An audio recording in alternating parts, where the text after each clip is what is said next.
Welcome back to the Ricky Matthews Show. I enjoyed that conversation with Jeff Duncan. We are so lucky, as I say every week, to have access to Jeff. Now, let's shift gears and move over to my friend Robby DAngelo, who hadn't been on the show in a while. He's been a regular over the more than 3 years we've been on this show. He's helped me. He's helped me immensely as I continue to be focused on my mental and physical health. And Robby is a human optimization coach, and he has so much that he's involved in these days. And we'll get an update here in just a second. But Robby, how you doing, my friend? Man, life is beautiful. Things are going well. I'm enjoying life. Got some new goals I'm working on, so life is good. Thank you for having me today. Well, I love following you, man. You don't post as much as you do, but when you do post, it seems that your new sort of coaching gig has really influenced a lot of your thinking and the advice that you're giving to people and so on. You've made again, you're a sort of, and I would say this about myself as well, that I never, my goal was to be the best version of myself in that moment. And then if I did that, opportunity would make itself available to me. And that's what happened to me throughout my career. One thing, about every 2 years, something new would happen, and bam, a whole new opportunity and a whole new set of potential positive circumstances would start to unfold. And that's exactly what happened to you since you moved to Florida. That's exactly right. I mean, you just keep growing, you keep pushing against your potential, expanding your capacity. And it's amazing when you're living like that, how many opportunities come your way. I mean, I'm still doing so much. And then this new contract that I'm working on it's been so much fun for me, because it's been kind of a passion project I've been working on the side. But now that, it's become a big part of my life, I'm able to really help a lot of men, and it's been a lot of fun. So explain for folks who didn't hear us discuss this the last time we talked, explain what your new gig is all about. So basically, I'm working with a company called The Match Artist, and I'm doing all of their dating and relationship coaching. Their target demographic is majority men. It's probably a 50-to-1 male to female ratio that comes through the company. But I'm just working with men right now, just helping them, understand this current world of dating, how to navigate the online dating world, but also like how to, transfer from online dating to no, let's go have a real relationship in person, and how to do that in a healthy way that you can actually form a sustainable, loving relationship from. Yeah, I think it's a natural extension of what you've done. I mean, over all this time, and you're working for the most part, you're working with guys who are extraordinarily successful. They have, they're CEOs, they entrepreneurs, they have big roles they play. And people, it's interesting. People think that people in those roles would just have people standing in line waiting to go on a date or be available. But it just doesn't work that way, does it? No, I mean, especially with these guys, I'm able to relate it so much back to sales and marketing. And really, I mean, you can have the best product in the world, especially as a man. But if you're not actually marketing that product, if you're in your office or in your home office working all the time, yeah, you have the best product in the world, but nobody's ever seeing that product, so nobody knows about you, right? So there's a lot of factors that go into this. And yes, you do want to become the best version of yourself, but you also have to put yourself out there. And that's the craziness of the world we live in right now, is there's so many options and ways to put yourself out there. It's finding the one that's best for you. Hey, listen, I'll do the sign of the cross. I'm a very faithful Catholic, and I am extraordinarily happily married to my wife, Ann. And we have 3 amazing kids and 4 grandkids, and we've had a wonderful marriage, our whole marriage. And it's just been, oh my gosh, I'm so thankful. I thank God so much for that. But we often say to each other, what would it be like to be single today with social media and dating apps and all this crazy stuff? It's tough, isn't it, man? It's incredibly tough. The problem that we're really running into today versus time of old is the amount of options we have access to. If you think about the old times, like you're growing up in a small town, you've got like a handful of girls that are your age, your demographic, that you could possibly match with. Now you literally have access to any person in the world. So you have endless options, and how do you choose between endless options, and how do you stay faithful with endless options? So that's one of the biggest variables right now that's making it so tough for so many people. And how do you sort through it? Because we all know, and one of the unfortunate side effects of social media is that people have a tendency to post who they really want to be as opposed to who they really are. And how do you sort through that? And some of the most amazing people are hidden somewhere behind all that junk, and it's hard to find them. I mean, you and I chatted before the show started. We have a mutual friend who's divorced in his 40s, very successful businessman, and he's trying to, how do you navigate this? He wonders. And so what's your advice to men that are in that position, that are trying to do the right thing, but you just can't find, the choices that would be a good fit for you? Right. And, it is hard there, because that is the most of the guys that I work with. A lot of them are post-divorce, very successful. A lot of guys I've worked with have never done this online dating thing. So that's a completely foreign language to them. Really, what the first thing I get any guy to do is just get really clear on, what it is you're looking for, but also, especially after post-divorce with anybody, male or female, like let's get back to who we are and back to our best self before trying to jump into something new. Let's make sure we're good and we're healthy, so we're not bringing baggage or trauma into a new relationship. But once you kind of heal, now let's just get really, really clear on what it is we're looking for. And once you have that kind of clarity, it also helps you kind of see where you need to be looking to find what you're looking for. It's the whole marketing game, right? Do I need to do mass media? Do I need to do social media? Where do I need to advertise? It direct mail? Like, understanding your target audience, so to say, will help you understand where to market. Yeah, sadly, but the tools are there to help you. It's a lot like running a business. It is. Today it is. What is your personal brand? And you think about dating apps and all this other stuff, and I know people who've had tremendous success on it. You hear about horror stories as well, and you hear people that are only out to get sex. And the kind of people that you're working with, that ain't their goal. Their goal is to find a life partner, and you're there to help them do that. And you can find success if you line up your personal strategy properly. It is. It's about coming from a place of abundance, coming from a place of love, and coming from a healthy mentally and emotional state. And if you can start with that foundation and then run your decisions through that filter, you're a lot better off. Too many people are making decisions based out of insecurities, a lot of men are basing their decisions out of scarcity, where this whole one-itis thing comes in. But if you have, if I know my values, I know my beliefs, and I'm firm in my boundaries and I'm living by that, it makes this whole process, I'm not going to say less painful, but you can have a little bit more peace knowing that you can make decisions through a filter versus just not knowing what to do, which is how most people handle it. It's a fascinating thing that you do. You think about, again, the people that you're working with. So you're helping them sort of develop their plan, and then you're able to track their success as this thing sort of unfolds.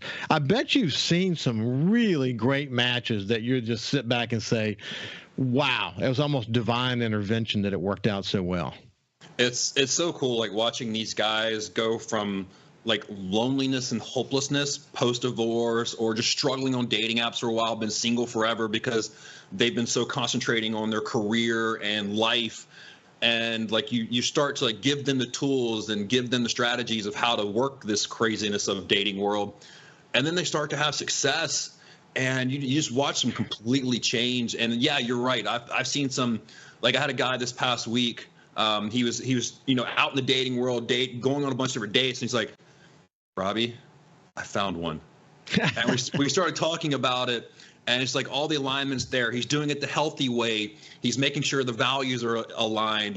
That's what I like seeing, is people that do it the right way and make sure there's a solid foundation to build on, instead of just jumping into something because we're lust and love bombing each other. And when you find a lust and love bomber, do you say, well, I'm going to try to fix you, but maybe you're not fixable? Have you found those kind of situations? It is, and that's why I call it one-itis. And it happens on both sides. Like people just because that chemical reaction feels so good, and you want so much more of it because life is hard. So when you find that connection with somebody, even if it's not necessarily healthy, but it's giving you like that chemical rush you've been looking for, man, it feels good, and it's hard to step back from that and look at it logically and say, is this good for me? Is this a healthy place to be in? And that's kind of how I'm able to help guys is step back from the chemical reactions happening in their brain and saying, hold on, is this actually built on a solid foundation, or am I making this from the wrong perspective? It's so tough. It's so tough. But the bottom line is there are a lot of best practices out there, and you're absorbing yourself in these best practices and helping people develop a long-term relationship based on aligning values, not short-term gratification, but long-term connection, and it's working. And anyway, when we come back on the other side, we'll continue this conversation with my friend Robby DAngelo, who's a fascinating guy as I continue to watch his evolution in his career. We'll see you after this. Welcome back to the Ricky Matthews Show from the Citizens Bank studio. I have my friend Robby DAngelo with me, and it's so interesting to think back 3 years. So when we first started talking, you're sharing your story about being a 300-pound plus lineman that started 4 years at University of Southern Mississippi, and then finding a scenario once you got out of school that was you felt hopeless, and you really completely retooled yourself. And so a lot of what we talked about initially was about physically how to really get focused on being healthier physically, and then it evolved into mental, and then it was both. And now you're actually working in a company that's about finding sustainable values-based matches between men and women, and you're focused on the men. I thought this was interesting. This is something you posted recently, and I think it plays well to the conversation that we're having. But here's what you said. Ever wonder why your friends, despite their best intentions, often dish out advice that's, well, less than stellar? It's simple. They're not experts. They're operating from their own limited experiences and biases. Surely they've got your back. But do they have the knowledge, the expertise, the proven track record? Probably not.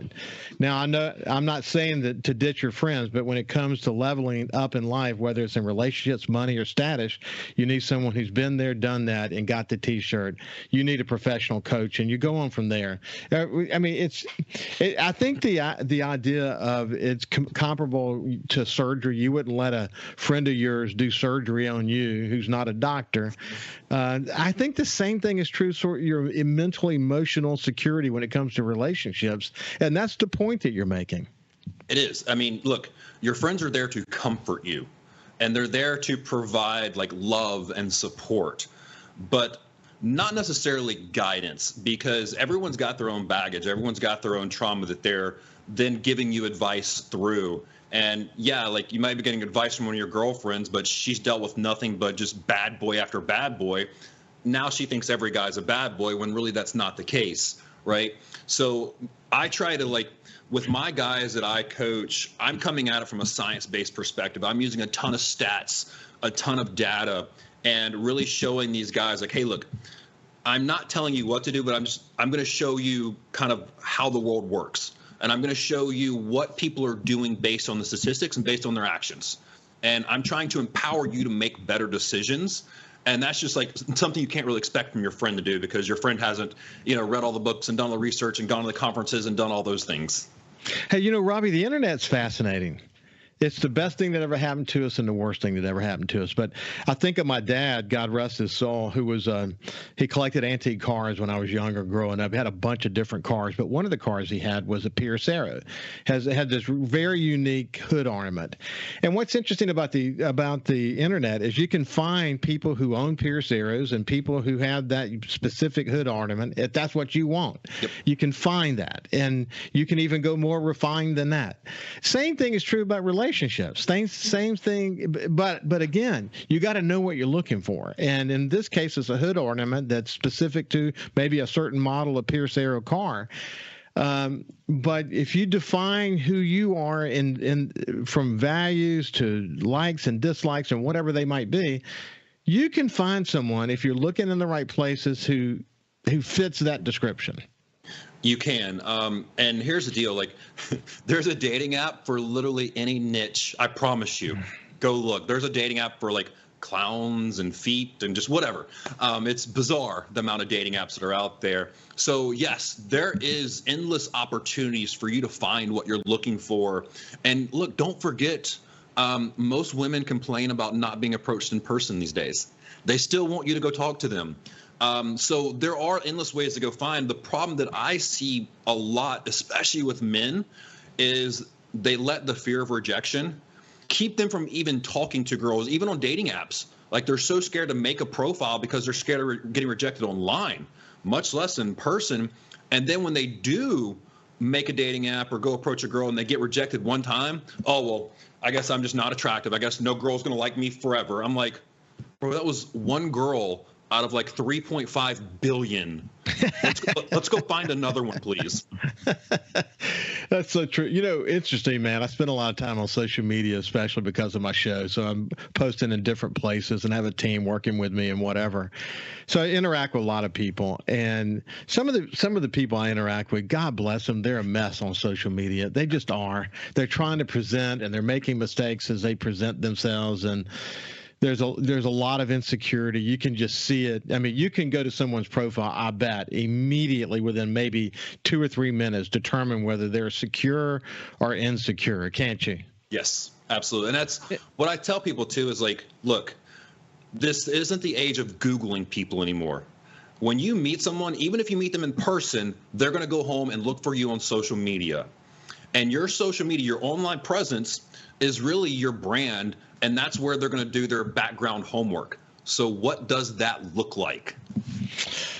Interesting stuff, Robby. In the future, we're going to continue to drill down. So whether you're a man or a woman listening to the show and you're still trying to find that connection to that perfect other person that fits you, I hope this conversation helped you. At least it opened up the possibility that if you get a little more focused on your brand and a little less careless with your social media footprint, you might actually find some success. And my friend who posted about being single in the 40s, hopefully he can benefit from this as well. It's been a pleasure, my friend. Thank you for joining me, Robby.